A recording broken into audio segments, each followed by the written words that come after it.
Welcome back guys. तो जैसा कि आप सबने पिछले पार्ट में देखा कि युकी तो भक्तों को अपनी तरफ जमा करने के लिए गांव वालों को खेती की मशीनें देता है, साथ ही वो इन्हें बिजली के बारे में भी बताता है जिससे पूरा गांव चमकने लगता है। हमने देखा कि एक लड़की आर्कोन बल्ट्रोन को पकड़ लेती है, फिर वो आइसोलेशन कैंप को देखकर हैरान रह जाती है क्योंकि जिस गाँव में खाने की ही कमी हो रही थी वहाँ पर अलग अलग मशीनों को देखकर ये आर्कोन हैरान रह जाती है। लोग इन मशीनों की हेल्प से खेती बाड़ी कर रहे होते हैं। सीन शिफ्ट होता है युकीतो पर जिसको क्लाइंट कहता है, क्या कहा तुम हजारों भक्त इकट्ठा करने वाले हो? हाँ बिल्कुल, आर्कोन के यहाँ आने से पहले मैं हजारों भक्त इकट्ठा करना चाहता हूँ। फिर क्लाइंट कहता है, पर इस गांव में तो सिर्फ 2000 लोग हैं। हाँ मैं जानता हूँ, इसीलिए साम्राज्य के आसपास जो आइसोलेशन कैंप है हम वहाँ से भक्त इकट्ठा करेंगे। हम उन लोगों को लालच देंगे। मितावा की शक्तियों से हम इस गाँव को आगे ले जाएंगे। मितावा अब सब कुछ तुम्हारे ऊपर है। ये सुनकर मितावा की आंखों में आंसू आ जाते हैं। आखिरकार युकी तो मेरे ऊपर भरोसा करने ही लग गया। भाई गॉड वो है ये। अब सीन शिफ्ट होता है गांव वालों पर, जहां पर युकीतो मितावा की शक्तियों के इस्तेमाल से बहुत सारी मशीनें लेकर आ जाता है और वो रोय से खेती करवाने लगता है। ये देखकर सब गांव वाले हैरान हो जाते हैं। युकीतो कहता है, ये हमारी ईश्वर मितावा सावा का दिया हुआ एक तोहफा है। ये मशीनें भी आपको दी जाएंगी अगर आप मितावा सावा के भक्त बनते हैं तो। ये सुनकर सब लोग मितावा के भक्त बनने के लिए रेडी हो जाते हैं। मैं बनूंगा भक्त, हाँ भाई मैं बनूंगा। आखिरकार मेरा प्लान कामयाब हो गया। हाँ तो मितावा सावा खेती की सारी मशीनें हाजिर करो और साथ ही उसमें ईंधन डालना बिल्कुल मत भूलना। सीन शिफ्ट होता है मितावा पर जिसका हाल बेहाल हो जाता है। फिर वो अपने भक्तों की घड़ी पर देखती है जहाँ पर उसके भक्त बहुत ज्यादा बढ़ गए थे और वो ठीक भी हो जाती है। युकी तो कहता है, ज्यादा खुश मत हो, वो तुम्हारे दिए गए यंत्रों की पूजा कर रहे हैं, तुम्हारी नहीं। युकी तो सोच में पड़ जाता है। फिलहाल तो सब कुछ सही चल रहा है। 1000 भक्तों के साथ हम साम्राज्य की सेना का सामना नहीं कर सकते और अब उनके पास आर्कोन्स भी हैं जिनकी पावर्स लगभग मितावा से भी ज्यादा है। तभी यहाँ पर सलूरेन आती है जो आधे ही गिर जाती है, जो कहती है अब फिर से पानी लाने जाना होगा जो कि बहुत दूर है। ये सुनकर युकीतो का शैतानी दिमाग चल पड़ता है। हाँ पानी तो बहुत जरूरी है। ऐसा सोचते ही वो रेस्टोरेंट में नल लगा देता है जिसके अंदर से पानी निकलने लग जाता है। ये देखकर सलूरेन बहुत ज्यादा खुश हो जाती है। तभी यहाँ पर अलूरेन आ जाती है जिसको सलूरेन कहती है, दीदी ये अपने कौन से कपड़े पहन रखे हैं? गाइस माफ करते ना, आगे इन लड़कियों के कपड़े थोड़े से खराब होंगे। अलूरेन कहती है, और अब तुम्हें भी ये कपड़े पहनने होंगे। उसके बाद ये सब लोग इन सभी कपड़ों को पहनकर स्विमिंग पूल में मस्ती करने लग जाते हैं। लड़कियों को देखकर रोय तो भाई गधे जैसा मुंह बनाने लगता है। देखो तो सही, सलूरिन बहुत ज्यादा शर्मा रही होती है। अलूरिन कहती है, तुमने कितना प्यारा ड्रेस पहना है, जाओ जाकर युकीतो को दिखाओ। युकीतो कहता है, तुम पर ये सूट जच रहा है। ये सुनकर सलूरिन बहुत ज्यादा खुश हो जाती है। रोय तो पागल ही हो जाता है और पानी के अंदर से निकलती है मितावा सावा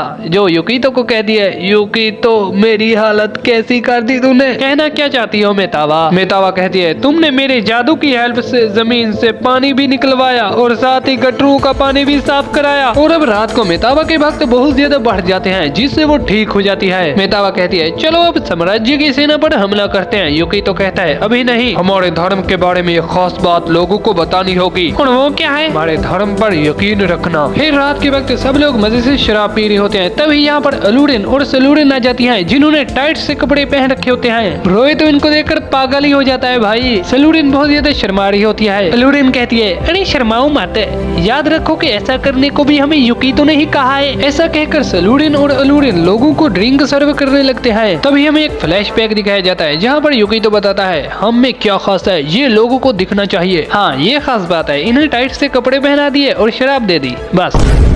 तभी सलूरिन कहती है, क्या आप लोगों के पास पीने के लिए काफी शराब है? फिर ये सब लोग उस शराब को पीने लगते हैं। तभी यहाँ पर रोय आता है जो अलूरिन के पीछे बढ़ जाता है। तभी अलूरिन इसको किक कर देती है। रोय दूर जाकर गिरता है। फिर वो सलूरिन को टच करने लगता है। अरे वाह, चलो और लड़कियां लाते हैं, उनकी वजह से मैं फेमस हो जाऊंगा। इसके साथ साथ ये ड्रेस मितावा सावा को भी मिलनी ही चाहिए। ये सुनकर अलूरिन रोय के पीछे आती है और रोय का काम तमाम कर देती है। सीन शिफ्ट होता है क्लाइंट बल्ट्रोन और युकीतो पर। युकीतो कहता है, बिजली इंसानों के लिए सबसे ज्यादा अहम है। अंधेरे में तैरती हुई बहुत सारी रोशनियां और साथ ही इसकी हेल्प से हम अंधेरे को भी भगा सकते हैं। अब समझे, ये होती है खास चीज। बल्ट्रोन कहता है, ये चीज तो देखकर मजा ही आ गया, पर वहाँ पर एक लड़की कब से मर रही है। युकीतो कहता है, उसकी चिंता मत करो, वो अपने आप ही सही हो जाएगी। ये देखकर क्लाइंट कहता है, वाह ये नजारा तो कमाल का है, मुझे यकीन है साम्राज्य के लोग ज्यादा से ज्यादा लालटेन को जला सकते हैं। ये सुनकर बल्ट्रोन कहता है तुम साम्राज्य के बारे में इतना कैसे जानते हो, मुझे बताओ। युकी तो कहता है, हाँ क्लाइंट बता दो। क्लाइंट कहता है, हाँ अब कोई रास्ता नहीं, बताना ही होगा। फिर क्लाइंट अपनी शर्ट उतारता है। बल्ट्रोन ये देखकर हैरान रह जाता है कि ये क्या, इसके जिस्म पर आइसोलेशन कैंप में रहने वाला कोई निशान नहीं है। क्लाइंट कहता है, साम्राज्य में रहने की बजाय आइसोलेशन कैंप में रहना मुझे बहुत पसंद है। पर मेतावा ये बातें सुनकर बहुत ज्यादा हैरान हो रही थी। युकी तो कहता है, क्या हुआ मेतावा? मेतावा कहती है, कुछ नहीं, इंसान कितने अलग होते हैं ना। क्लाइंट कहता है, सही कहा तुमने, हम सबका दिमाग अलग अलग है, पर हम सबसे अलग दिमाग युकी तो तुम्हारा है। मुझे तुम्हारे ईश्वर और धर्म में बहुत ज्यादा दिलचस्पी हो रही है, इसलिए मुझे बताओ। तो फिर ठीक है, ईश्वर वो चीज है जिसकी हम इबादत करते हैं। जहाँ से मैं आया हूँ वहाँ पर दो किस्म के ईश्वर पाए जाते हैं। एक का इस्तेमाल ऐसी मुश्किल घटनाओं को समझने में किया जाता था जो लगभग समझ से बाहर थे। दूसरी किस्म के देवता धर्म के चलते बना दिए गए। तो गाइस पहले ही बता रहा हूँ कि ये फेक स्टोरी है, इसको रियल मत लेना। आपके यहाँ ना तो पहले किस्म का गॉड है और ना ही दूसरे किस्म का। शायद आपके यहाँ विचित्र घटनाएं होती ही नहीं है। अरे भाई ये उन विचित्र घटनाओं के बारे में बात कर रहा है जैसे कि भूत प्रेत। बल्ट्रोन कहता है, मुझे तो कुछ समझ नहीं आया, पर इस हिसाब से साम्राज्य ईश्वर बन जाता है। कुदरती घटनाएं, मुसीबतें, बीमारी और उन विचित्र जानवरों से हमें साम्राज्य बचाते हैं। युकी तो कहता है, अब तो इस देश के साम्राज्य से मिलना ही पड़ेगा। वेल अब मेतावा की पावर बहुत ज्यादा बढ़ जाती है क्योंकि इसके भक्त 2000 से भी ज्यादा हो गए थे। युकी तो कहता है, लगभग इस गांव के सभी लोगों को हमने अपना भक्त बना लिया है। तभी यहाँ पर रोय आता है जो कहता है, एक छोटी लड़की बल्ट्रोन को मार रही है। सीन दिखाया जाता है अतार का जो बल्ट्रोन पर पानी मारती है। अतार कहती है, मुझे सच सच बताओ, साम्राज्य और संसद इन टेक्नोलॉजी के बारे में जानते हैं? नहीं, ये कुछ ऐसा है जिसको हमने बनाया है। अतार कहती है, संसद और साम्राज्य के अलावा तुम लोग कुछ नहीं कर सकते। इसके बाद अतार लोकी से कांटेक्ट करती है। लोकी इसको बताती है, तुम वहाँ पर क्या कर रही हो? अतार कहती है, मैं इस आइसोलेशन कैंप में हूँ, ये लोग अजीबोगरीब चीजों को कंट्रोल कर रहे हैं। लोकी, क्या तुम इसके बारे में जानते थे? नहीं, मैं तो ऐसा कुछ नहीं कर सकती, ऐसा तो सिर्फ साम्राज्य और आर्कोन ही कर सकते हैं। मुझे तो लगता है कि किसी आर्कोन ने हमारे साथ गद्दारी की है। ये तो तुम जानती होगी कि अतीत में एक आर्कोन साम्राज्य के खिलाफ गई थी, वो साम्राज्य के खिलाफ बोलती थी। बताओ ऐसे लोगों के साथ क्या करना चाहिए? बिल्कुल ऐसा ही करना चाहिए, तुम जाओ और उस आइसोलेशन कैंप को तबाह कर दो। अतार कहती है, हाँ तुमने बिल्कुल ठीक कहा। अतार बल्ट्रोन को कहती है, मैंने तुमसे कहा था कि मैं तुम्हें राजधानी में वापस ले जाऊंगी, पर अगर तुम्हारा बात करने का कोई इरादा नहीं है तो ठीक है, मैं तुम्हारे हाथ और पैर दोनों को तोड़ देती हूँ। इसके बाद अतार बल्ट्रोन के हाथों को तोड़ने ही वाली होती है कि तभी यहाँ पर मेतावा आ जाती है, पर अतार मेतावा के अटैक को डोज कर लेती है। अतार कहती है, कौन हो तुम? मैं इनकी ईश्वर हूँ। ईश्वर, ये क्या होता है? मेतावा कहती है, ये सब मेरे भक्त हैं और इनकी हिफाजत करना मेरा काम है। क्या भक्त लगा रखा है? साम्राज्य के खिलाफ जाने वालों को मैं तबाह कर दूंगी। हाँ तो ठीक है, आ जाओ देखते हैं कौन किसे तबाह करता है। युकी तो बल्ट्रोन के पास जाता है और पूछता है, बल्ट्रोन क्या तुम ठीक हो? लेकिन बल्ट्रोन मेतावा को देखकर बहुत ज्यादा हैरान हो रहा होता है और अब अतार मेतावा पर अटैक करती है। अतार को लगता है मेतावा मर गई, पर ऐसा नहीं था, मेतावा खड़ी होती है। ये देखकर अतार परेशान हो जाती है और अब मेतावा अतार पर लगातार अटैक करने लग जाती है। आखिर में वो उसको सील कर देती है। हाँ, युकी तो मैंने कर दिखाया। ये क्या कर रही हो तुम? उधर तो देखो जरा। तभी अतार अपनी फुल पावर का इस्तेमाल करके उस सील को तोड़ देती है। यहाँ पर हम देखते हैं अतार का असली रूप। बल्ट्रोन और युकी तो इसको ऐसी हालत में देखकर बहुत ज्यादा हैरान हो जाते हैं और यहाँ पर कहती है मेतावा, तो तुम हार नहीं मानने वाली? हाँ। मेतावा अपनी शक्तियों को इस्तेमाल करके इसका सामना करने लग जाती है। अतार कहती है, मुझे यकीन नहीं हो रहा कि मैं साम्राज्य में इस पावर का इस्तेमाल कर रही हूँ। इसके बाद हमें गाँव का सीन दिखाया जाता है जहाँ पर सलूरिन बहुत ज्यादा परेशान हो रही होती है। अलूरिन कहती है, युकीतो ने हमें बाहर जाने पर मना किया है। सलूरिन कहती है, भले ही हम कुछ कर नहीं सकते लेकिन मैं उनके साथ रह तो सकती हूँ, इसलिए मैं उनके पास जा रही हूँ, आखिर वो हमारे लिए ही तो लड़ रहे हैं। इसको देखकर सलूरिन, क्लाइंट, रोय भी इसके पीछे पीछे चले जाते हैं। वही सीन दिखाया जाता है मेतावा का जो बहुत ज्यादा डरी हुई थी। वो सोच रही होती है वो छोटी बच्ची मुझे हराने वाली है। तभी युकी तो कहता है, मेतावा मेरी सारी उम्मीदें तुम पर हैं, कुछ करो। मितावा को फील होता है कि उसकी शक्ति बढ़ गई है। युकितो भी तो मेरे ही भरोसे बैठा है, मुझे उन देवताओं से उनकी शक्तियाँ उधार लेनी होगी। अब मितावा उन सभी गॉड के हथियारों के साथ ही फाइट करने के लिए बिल्कुल तैयार हो जाती है। एक तरफ होती है अतार और दूसरी तरफ होते हैं बाकी सभी गॉड। दोनों ही एक दूसरे को अच्छी खासी टक्कर दे रहे होते हैं। तभी मितावा को वो गॉड कहते हैं हम लोग जा रहे हैं। पर क्यों, अभी तो खेल शुरू हुआ है। उसके बाद ये सभी गॉड यहाँ से चले जाते हैं और मितावा बताती है उन्होंने देखा कि मेरे भक्त बहुत कम है, इसीलिए वो यहाँ से चले गए। तभी अतार मितावा पर बहुत बड़ा ब्लास्ट करती है। मितावा को पछतावा हो रहा होता है कि वो युकितो की मदद नहीं कर पाई। वो ही युकितो भी परेशान हो रहा होता है कि आखिर वो चीज है क्या। तभी यहाँ पर रोय, सलूरिन और अलूरिन भी आ जाती है। पर अतार मितावा की इस पावर से बहुत ज्यादा परेशान हो जाती है। उसकी आंखों से खून निकलने लग जाता है। वो बहुत ज्यादा रो रही होती है। आखिर कैसे, ये मेरा सामना कैसे कर सकती है। फिर वो अपना हाथ घुमाती है और अपनी पावर का इस्तेमाल करके एक बहुत बड़े बॉम्ब को गांव की तरफ भेज देती है। वहाँ पर तबाही मचने लग जाती है। युकी तो बहुत ज्यादा निराश हो जाता है। आखिर वो ही हुआ जिसका मुझे डर था। मैंने तो सोचा था कि मैं इस बार सब कुछ ठीक कर लूंगा, ये सभी लोग मेरी गलती की वजह से मारे जाएंगे। अब तबाही इनकी तरफ बढ़ रही होती है। तभी एक आवाज आती है। ये आवाज होती है चुटकी बजाने की, जो कि क्लेंट बजाता है। लेकिन इस चुटकी से वो सारी तबाही रुक जाती है जो कि अतार ने मचाई थी। अतार समझ नहीं पा रही थी कि ऐसा हुआ कैसे, क्या ये कोई भ्रम है। अब बस बहुत हुआ। अत्तर, लोकी तुम यहाँ, माफ करना मैं तुम्हें इस रूप में पहचान नहीं पाई। अगर तुम मुझे पहचान नहीं सकी तो तुम कमजोर हो रही हो। युकितो और बाकी सभी लोग इसको देखकर बहुत ज्यादा हैरान हो जाते हैं। क्लेंट, क्या ये तुम हो?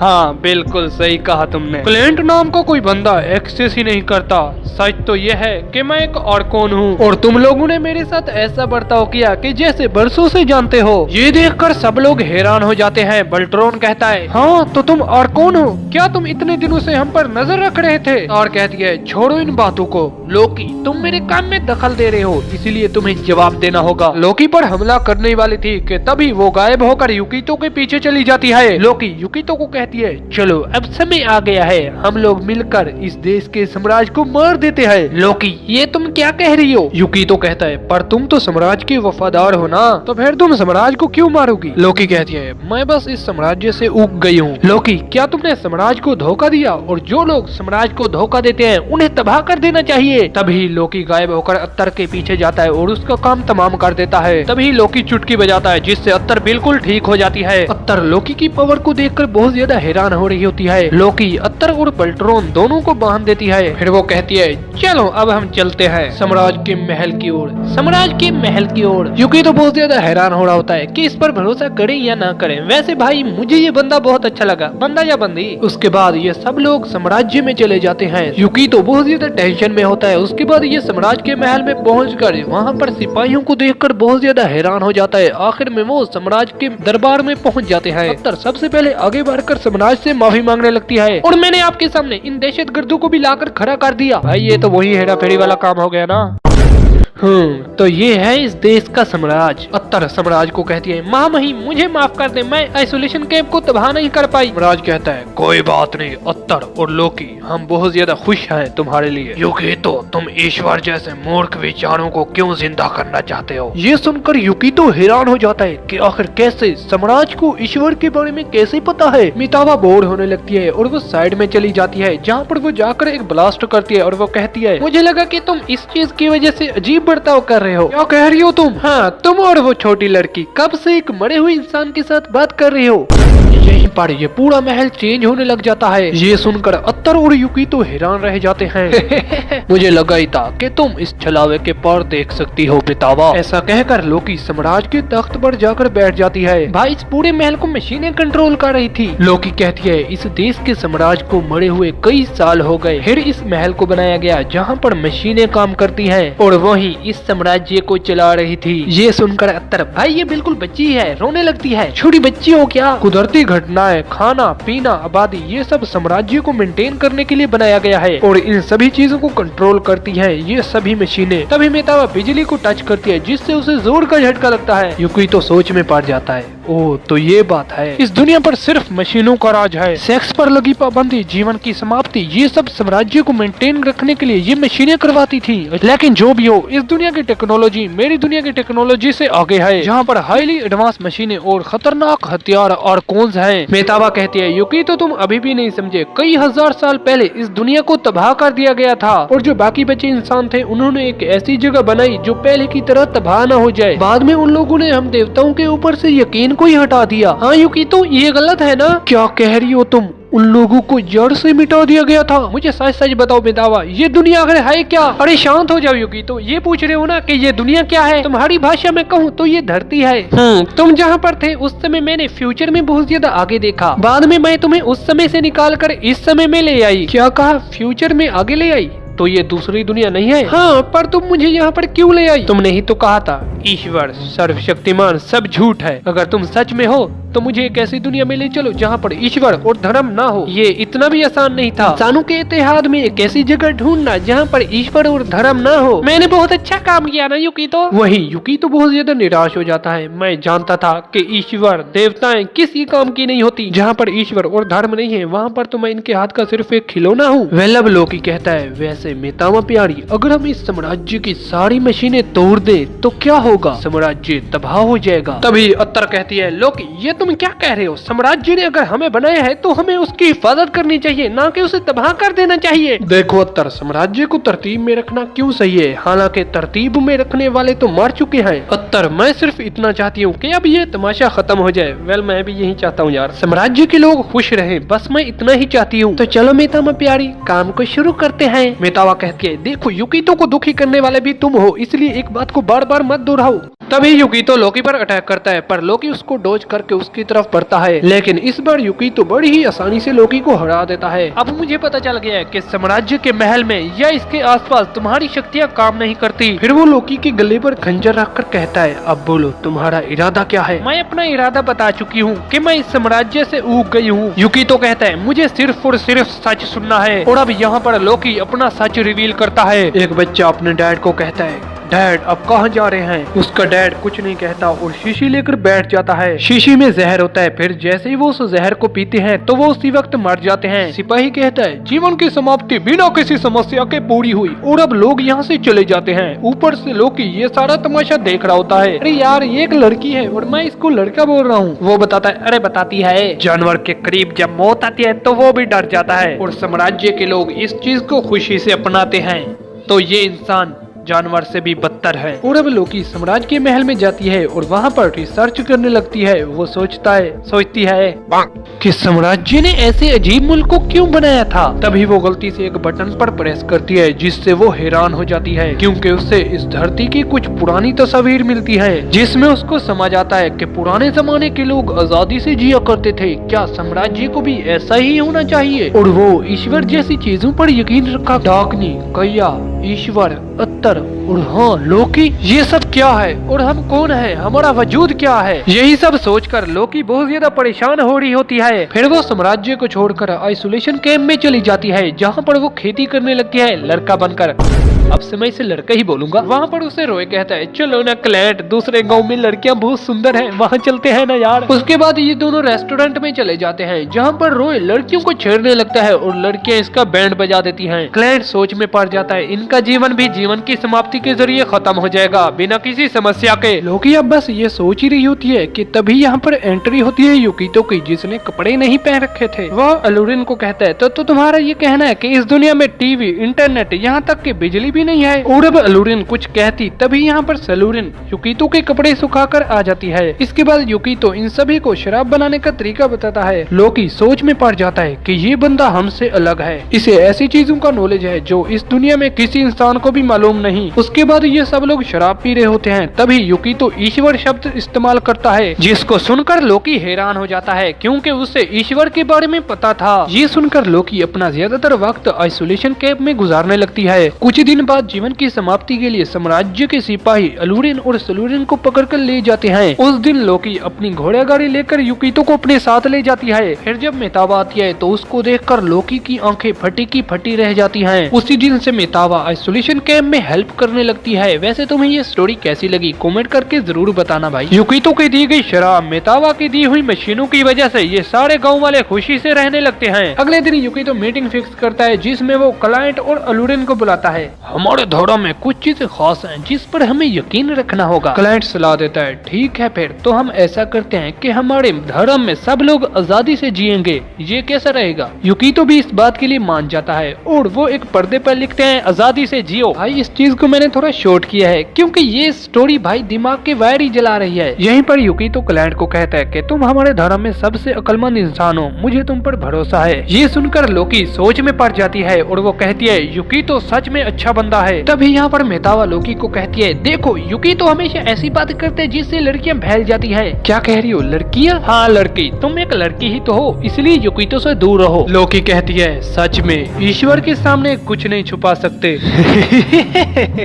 मैं पूरी तरीके से हिल गई थी क्योंकि एक सच्चे ईश्वर को अपने तरीके से मैं नहीं फंसा पाई। ईश्वर की शक्तियाँ लगभग अर्कोन जैसी ही होती हैं। उनकी शक्तियाँ भक्तों के साथ साथ बढ़ती जाती हैं। जितने ज्यादा भक्त होंगे उतनी ही उनकी शक्ति होगी। मुझे यकीन हो गया कि मितावा ईश्वर के साथ मिलकर मैं साम्राज्य का विनाश कर सकती हूँ। इसके बाद मैंने एक एक्सपेरिमेंट किया। मैं दूसरे आइसोलेशन कैंप में चली गई। वहाँ पर मैंने अपनी शक्तियों का इस्तेमाल किया जिससे वहाँ पर मेरे कुछ भक्त बन गए। तो बताओ क्या हुआ होगा? मेरी शक्तियाँ बहुत ज्यादा बढ़ गई। युकितो कहता है, हाँ तो इसके साथ तुम क्या करना चाहते हो फिर? हम लोग साम्राज्य को तबाह कर देंगे और इस दुनिया के नए भगवान बन जाएंगे। ये सुनकर अत्तर कहती है, देखो लोकी, हम लोग साम्राज्य और संसद के लिए जीवित हैं, उनके बगैर जीने का कोई कारण नहीं है। लोकी कहता है, वैसे मैं तुम्हें बता दूं, तुम्हारे अलावा मैंने सभी आर्कोन्स को बताया कि मैं इस महल को तबाह करने वाली हूँ जिससे हम लोग गॉड बन जाएंगे। और वो सभी आर्कोन इस बात के लिए मान गए। मतलब मैं अकेली ऐसी नहीं हूँ जो इस दुनिया से पूरी तरह से उग गई। हाँ तो बोलो युकितो,